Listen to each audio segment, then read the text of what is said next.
Bonjour,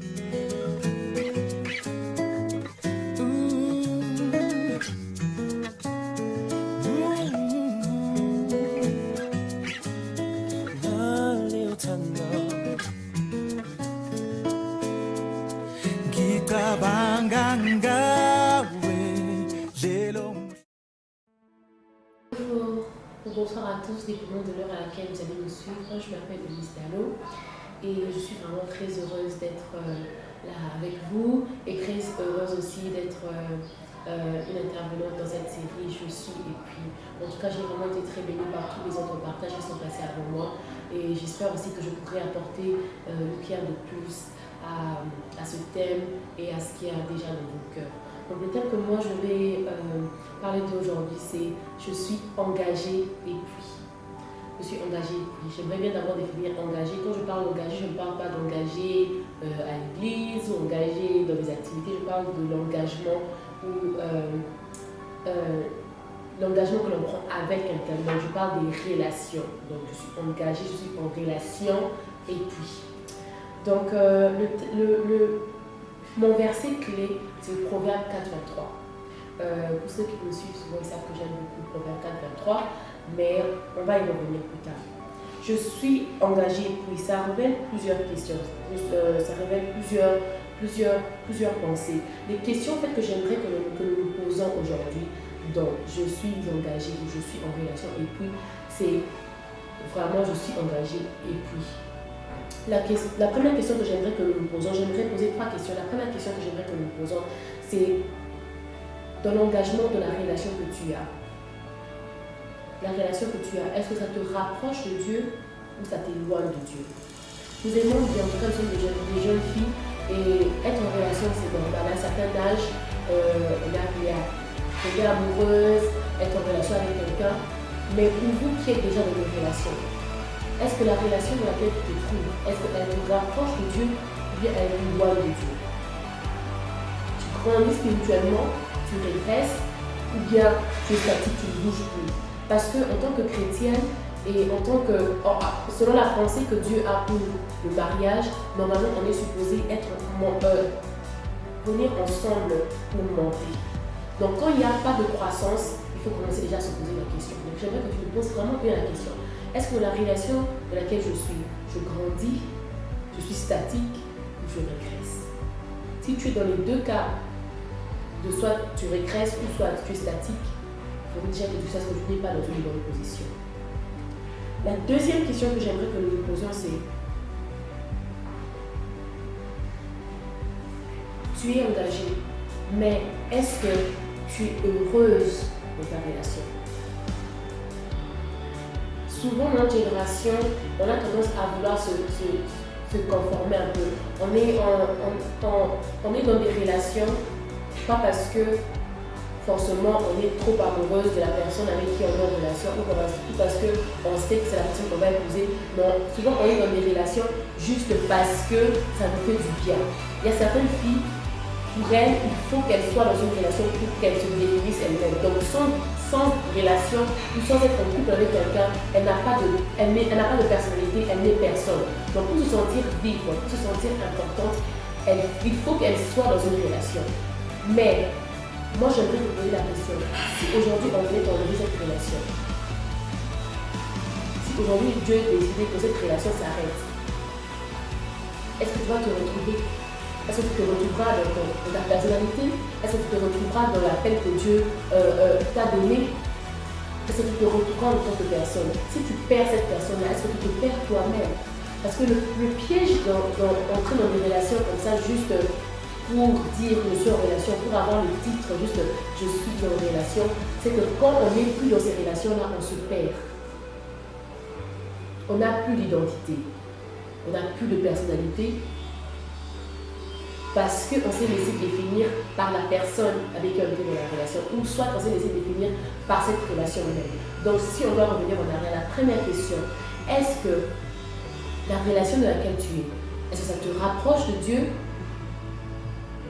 Ça te pousse d'aller loin de Dieu? Ou bien depuis que tu es dans cette relation, ça n'a pas changé, donc avant, après, il n'y a pas de différence. Ça te rapproche des objectifs? Ça te rapproche du but pour lequel Dieu t'a créé? Ça, c'est la première question que je vais te poser. La deuxième question, comme je l'ai dit, c'est est-ce que tu es heureuse dans cette relation? Est-ce que tu as une définition sans cette relation? Notre définition ne se trouve pas dans les relations dans lesquelles nous sommes, ne se trouve pas dans les activités que nous faisons, mais se trouve en Christ. Dieu nous a créés avec un but, avec un objectif et avec une identité. Notre identité se trouve en Christ.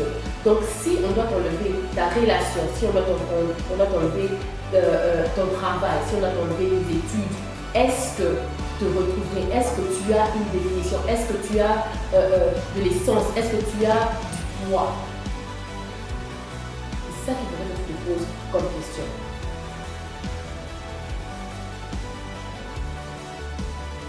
Aussi, dans ce sous-point-là, j'aimerais que nous traitions aussi deux autres questions.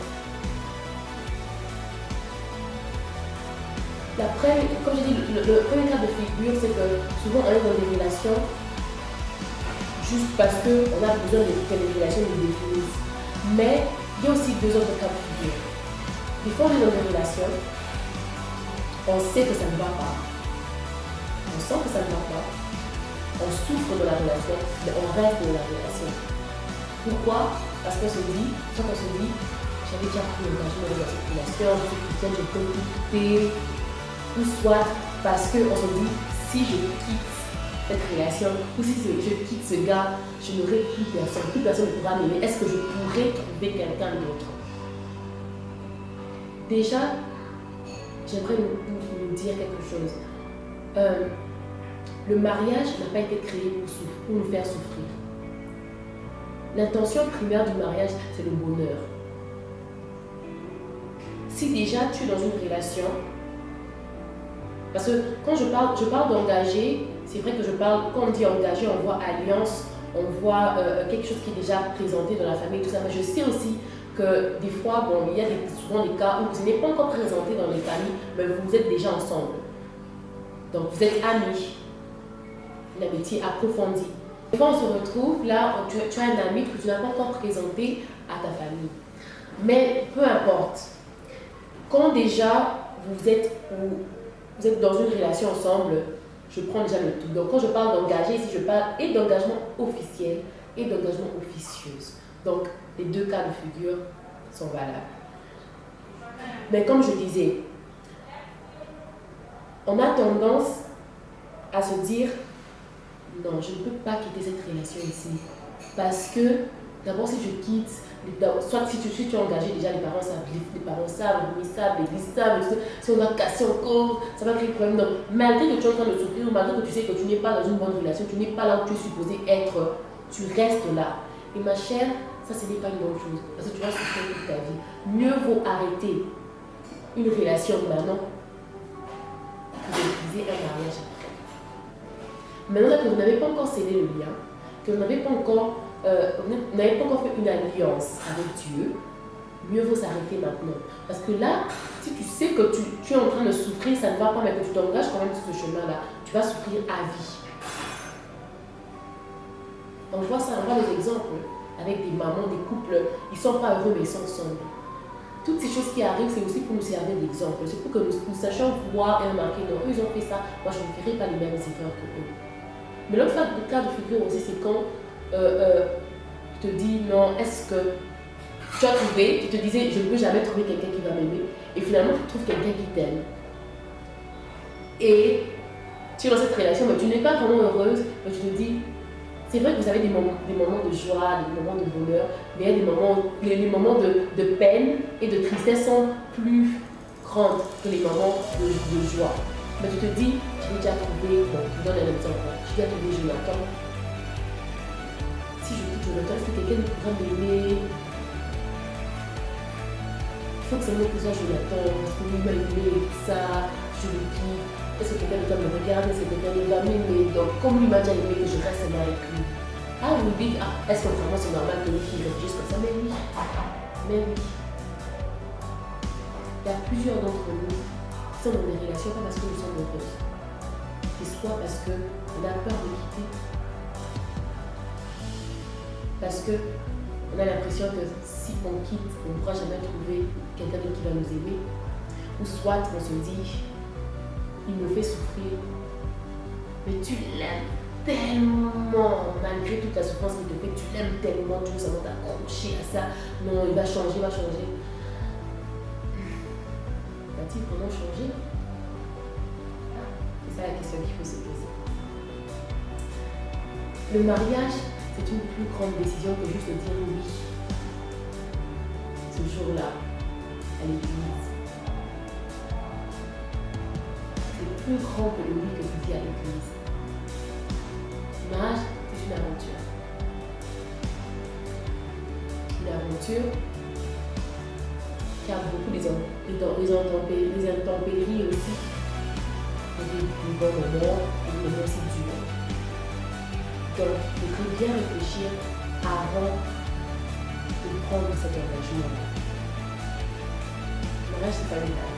Les relations ne sont pas des blagues aussi. Il ne faut pas prendre ça à la légère parce que sinon ça détruit. Maintenant, je reviens à Proverbe 24 qui dit garde ton cœur plus que toute chose. Plus que toute autre chose. Car d'elle proviennent source de vie. Le cœur, qui est le siège des émotions, peut le garder plus que toute chose parce que c'est elle qui donne la vie. C'est elle qui coule la vie. Mais si ton cœur est en train de souffrir, si ton cœur est dans un endroit de tristesse, de brisement, de destruction, ça va impacter plusieurs autres domaines de ta vie. Ça va impacter ta santé, ça va impacter ta carrière, ça va impacter même ton impact spirituel. Donc il faudrait vraiment faire attention. Les histoires de cœur, les relations amoureuses, on le prend à la légère, mais ce n'est vraiment pas à prendre à la légère. Tu es là, tu es une jeune fille, tu as déjà été dans 30, 40 relations, mais sache que chaque relation où tu entres, tu donnes une partie de ton cœur, tu donnes ton cœur. Et quand tu quittes cette relation, tu repars pas totalement avec ton cœur comme il était. Ton cœur a subi un changement. Donc imagine que ton cœur subisse un changement 40 fois, 50 fois. Moi, tu peux même dire, non, moi, je n'ai pas été 40, je n'ai pas été 30, j'ai seulement eu 5 chantiers. Mais même ces 5 fois-là, ça a eu un impact sur ton cœur. Ça a eu un impact sur ton cœur. C'est vrai que les gens, je suis sortie de cette relation, j'ai appris, j'ai beaucoup appris, mais cet apprentissage-là n'a pas été sans douleur, sans cause. Ton cœur, qui était comme ça, continue. Sans égratignure, sans rien. Quand tu te blesses, quand tu as mal, tu subis des moments difficiles ou des moments où tu te sens vulnérable sur la relation, ça gratte. Et quand tu ressens de cette relation, malgré que tu as appris de cette douleur-là, les égratignures ne se passent pas, elles restent. Les cicatrices restent. Donc imagine que chaque fois que tu entres dans cette relation, les cicatrices. Et tu peux te sauver ça. C'est le but de bien réfléchir. Voilà pourquoi nous avons besoin de l'Esprit du Seigneur, que Dieu nous aide à discerner. Quand on dit non, on ne peut pas savoir ce qui va se passer dans cette relation quand on est dans le train à l'intérieur. Oui, j'accepte d'être à 60%. Mais aussi, on n'est pas tout le temps, on n'est pas obligé. Il y a certaines choses que l'on remarque de loin. Voilà pourquoi il faut développer l'amitié avant d'entrer en amour, avant d'entrer en relation avec quelqu'un.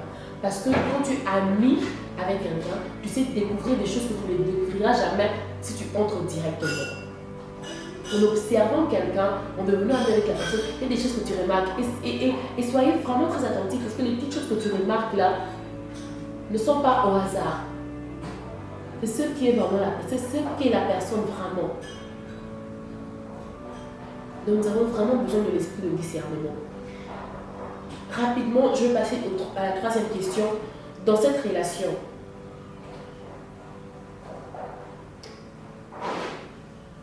est-ce que tu as juste le titre ou est-ce que tu es vraiment en train de vivre la relation? As-tu juste le titre en relation ou bien est-ce que tu es en train de vivre, est-ce que tu t'es épanoui dans cette relation?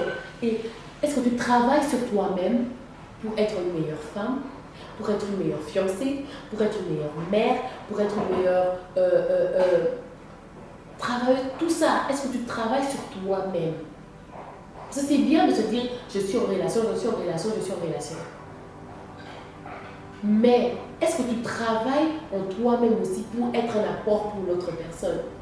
Et ça, ma troisième question. Est-ce que tu travailles en toi pour être une meilleure fiancée pour ton fiancé, pour être une meilleure mère pour tes futurs enfants, pour être une meilleure femme pour ton mari? Est-ce que tu travailles sur toi-même? Ou est-ce que tu te dis, je suis en relation, hein? Ma mère me dit souvent, ah, oui, c'est bien de dire que j'ai envie de me marier, mais est-ce que tu travailles pour être une meilleure mère, pour être une meilleure épouse? Parce que sache que c'est toi qui vas entretenir la maison, c'est toi qui vas élever les enfants, c'est toi qui vas éduquer les enfants, c'est toi qui vas préparer, c'est toi qui vas t'assurer que ton mari est bien, il est présentable, il mange bien. Tout ça, ça repose sur toi. Donc si tu ne travailles pas sur ça, ne dis juste pas je suis en relation, mais est-ce que tu travailles pour être la femme pour laquelle Dieu t'a créé dans cette maison-là, dans cette famille? Est-ce que tu travailles pour être une bonne femme pour cet homme que Dieu t'a donné? Il faudrait se poser la question. Il faudrait vraiment se poser la question. L'amour, c'est une très belle chose. Mais est-ce que tu vis correctement cet amour? Est-ce que cet amour te construit? Cet amour te détruit? C'est vrai, j'aimerais juste clôturer en disant que des fois l'amour nous brise ou bien nous rebâtir. Des fois l'amour nous brise ou bien nous rebâtir. Et des fois aussi, il faut passer par des douleurs positives, hein, pour un impact positif. Mais il faudrait connaître la différence entre les deux. Est-ce que la souffrance ou bien est-ce que le brisement que tu es en train de subir, est-ce vraiment un brisement ou est-ce une souffrance? Parce qu'il y a une différence entre être brisé pour être rebâtir et s'ouvrir pour rester dans la souffrance. C'est vrai. Moi, je peux dire, j'ai été brisée pour être reconstruite. Peux-tu dire la même chose? Est-ce que tu souffres juste, tu es en train de descendre, ou bien tu es en train d'être brisé pour être reconstruit? Il faut connaître la différence entre les deux. Donc je voudrais juste clôturer en disant, vivons des relations saines, vivons des relations concentrées et bâties avec Dieu comme fondation. Si Dieu est la fondation, si déjà tu as une très bonne relation avec Dieu, déjà quand tu as une très bonne relation avec l'amour lui-même, tu seras aimé. Et tu sauras savoir l'amour positif, distinguer l'amour positif et l'amour négatif. Donc premièrement, et une relation solide avec Dieu, ça t'aidera à reconnaître le vrai amour et ça t'aidera aussi dans ta relation. Deuxièmement, pose-toi toujours la question, suis-je heureuse? Est-ce que je m'enterre, je disparais juste pour dire que je suis en relation, juste pour que lui soit heureux? Ou bien est-ce que nous sommes tous les deux en train de se battre, plutôt pour bâtir cette relation? Et troisièmement, suis-je en train de me construire pour mon avenir, pour être une meilleure femme, pour être une meilleure mère et pour être une meilleure épouse? Que Dieu vous bénisse.